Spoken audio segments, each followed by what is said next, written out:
Padahal Amsal 24 ayat 1 bilang gini, janganlah iri kepada orang jahat. Jangan ingin bergaul dengan mereka. Karena hati mereka memikirkan penindasan dan bibir mereka membicarakan bencana. Manusia itu selalu pakai standar ukuran berkat Allah, kesuksesan hidup dari perkara materi. Kita lihat apa yang di depan mata. Kekayaan, ketenaran, jabatan, apalagi pemakaian Tuhan ya kalau pelayanan ya. Nah, saya mau tekankan bahwa kekayaan bukanlah ukuran perkenanan Tuhan. Kalau orang kaya bukan berarti mereka hidup dalam perkenanan Tuhan.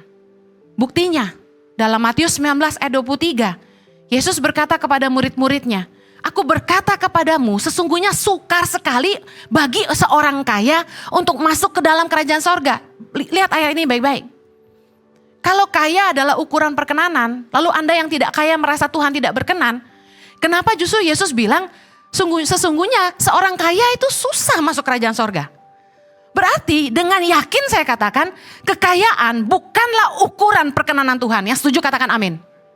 Kita gak boleh pakai kekayaan sebagai suatu standar ukuran. Kalau saya susah berarti Tuhan marah, kalau saya kaya berarti Tuhan sayang saya. Gak gitu.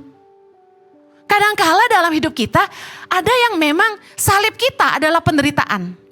Salib kita adalah kesusahan hidup. Salib kita adalah kita tidak sekaya kakak kita yang mungkin jahat dan pelit dalam sebuah keluarga besar.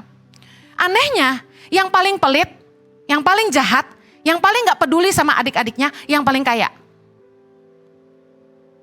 Giliran yang sayang keluarga, yang benar-benar care sama keluarga dan suka bantu kakak adik yang susah, hidupnya biasa aja. Kita liatin gitu ya, di depan mata kita nih banyak loh. Kenapa dia jahat makin kaya ya? Katanya kalau orang suka menabur, dia pasti diberkati. Lah ini saudara gua, udah pelit setengah mati, gak pernah susah.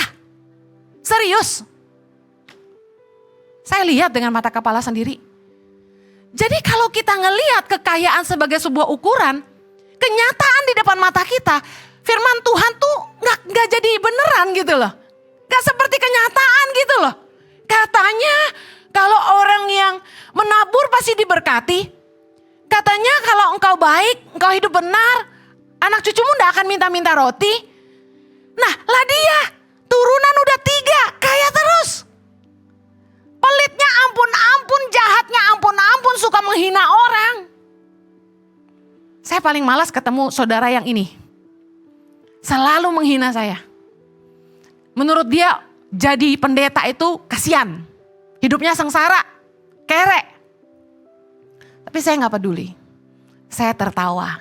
Setiap kali dia menghina saya tertawa. Karena yang dia lihat kekayaannya, dia gak tahu hartanya gak bisa ikut ke sorga. Justru yang kita tabur, kata Yesus, berilah sedekah.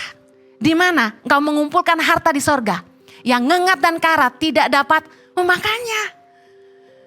Ibadah Gereja Impact Community Indonesia ada di setiap minggu jam 8 pagi, jam 10, jam 12 siang, jam 3 sore, dan jam 5 sore.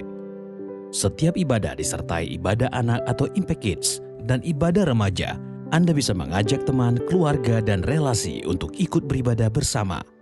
Dan bagi anak-anak muda, ada Impact Youth jam 5 sore waktu Indonesia Barat di Gereja Impact Community Indonesia.